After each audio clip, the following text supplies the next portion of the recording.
Macaulay, gracias por invitar a tu falsa madre, la que te dejó solo en casa. Eso le dijo Catherine O'Hara con lágrimas en los ojos a Macaulay Culkin, mientras él reía y lloraba al mismo tiempo cuando recibía su estrella en el Paseo de la Fama. No invitó a su madre biológica, sino a su madre de la película. Porque a veces en Hollywood, las madres de mentira se ganan los aplausos de verdad. Pero más allá de ese razonamiento, había una mujer. Catherine O'Hara se ganó el cariño del mundo cuando interpretó a aquella madre universal. Esa que aunque el hijo sea malo, desobediente y se pierda en un aeropuerto internacional y paralice medio sistema aéreo, ella lo comprende y lo ama sin ninguna condición.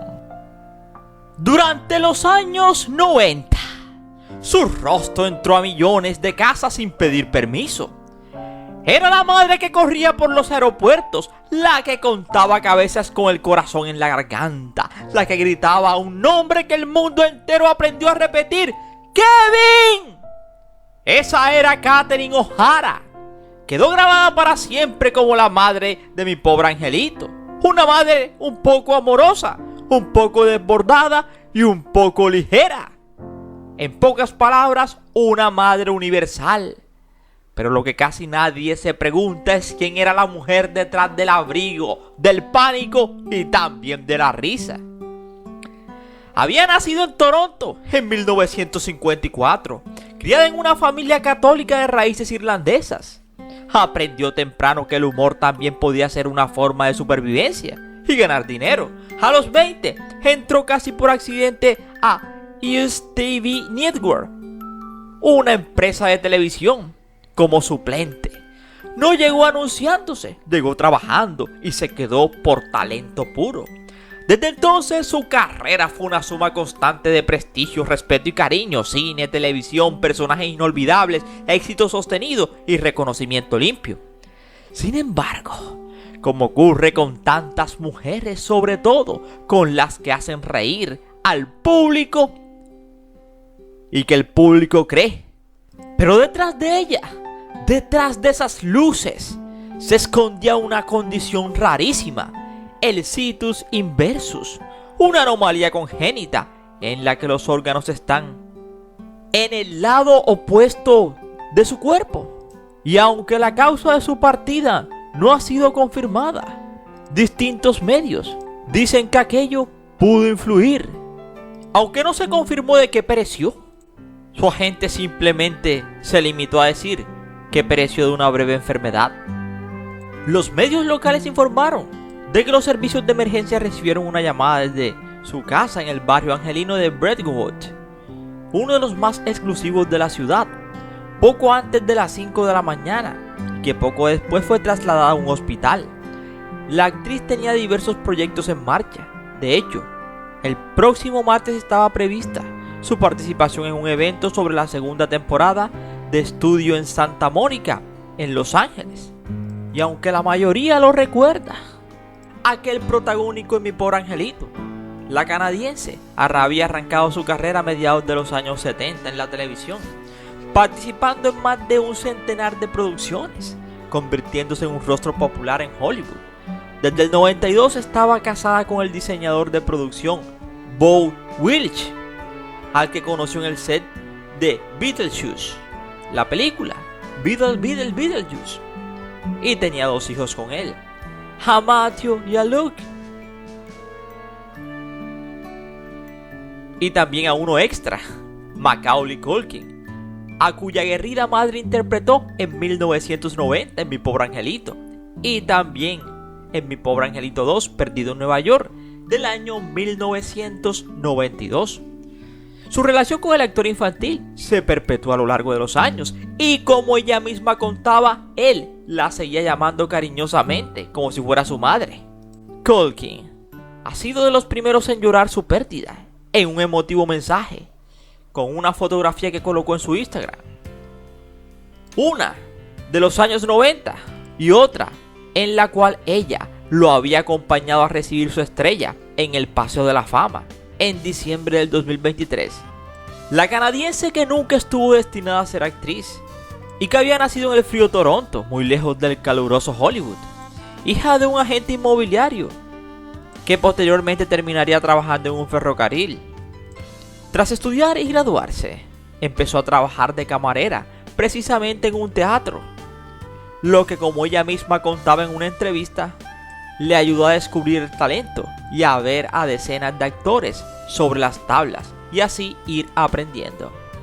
Sirviendo mesas, le picó el deseo de ser actriz y decidió presentarse a algunos castings de teatro, aunque no tuvo las cosas fáciles en un principio. Los que luego serían sus compañeros no la animaban, más bien le dejaban caer que era mejor que siguiera bandeja en mano. Pero ella siguió intentando, insistiendo, audicionando, hasta que logró un papel. En ese escenario compartió espacio y guiones y muchos ratos de improvisación con quien luego se convertiría en sus colegas, como Martin Short, Eugene Levy.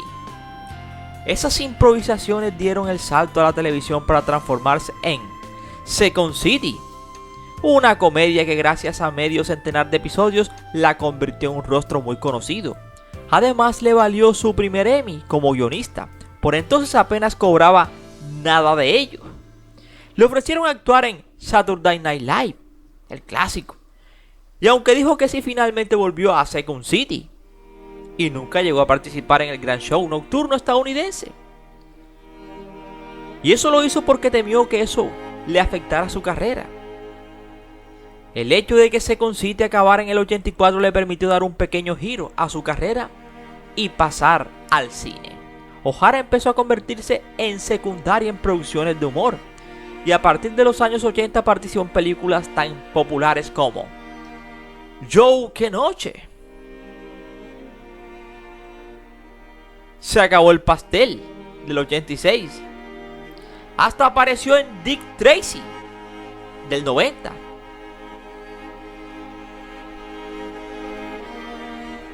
Y apareció también como colaboradora de Tim Burton en Beetlejuice, del 88. Y en su secuela Beetlejuice, del 2024. También puso su voz a Sally en Pesadilla antes de Navidad. Pero la fama global le alcanzó cuando interpretó a Catherine McAllister, la aguerrida madre de Kevin McAllister, mi pobre angelito. Uno de sus últimos trabajos sería en el año 2015, en la comedia Shit Creek, cuya trama se basaba en una familia rica que lo perdía todo y terminaría viviendo en un triste motel de un pueblo perdido. Esa serie se convertiría en un referente, que incluso la llegó a convertirse en todo un fenómeno, hasta que ganó un Emmy a la mejor serie canadiense de comedia en 2020.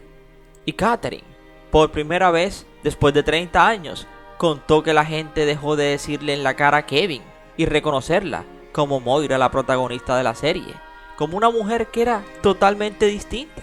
Desde entonces, en sus últimos años no había parado de trabajar. Apareció en películas como Argyle y puso voz a distintos proyectos animados como Elemental. Y su último papel sería como la resentida productora Patty en The Studio, una comedia de Apple TV ganadora del último Globo de Oro. A ella le valió también una nominación aunque no acudió a la gala. La serie también fue premiada en los Emmy, donde O'Hara hizo su última aparición. Fue en septiembre, acompañada de su esposo. Una semana antes recogió precisamente en Toronto, y de manos de su amigo Eugene Levy, el premio de honor del festival de su ciudad natal por toda su carrera. Así que ahora, cada vez que alguien vea aquel clásico de Mi Pobre Angelito, como esas verdades que no hacen ruido, pero que se quedan para siempre. Así que millones que se sintieron identificados, madres imperfectas, hijos difíciles y familias que se pierden y se vuelven a encontrar. Hoy el mundo la recuerda así, con humor y con lágrimas. Porque el mundo no está despidiendo una actriz, se está despidiendo una época de una madre ficticia que sin saberlo enseñó a amar incluso cuando todo salía mal. Yo soy Ernie y aquí termina esta historia. No sin antes decirte gracias por preferirnos y recuerda que cada día somos más y que tú eres nuestra estrella, mis estrellas.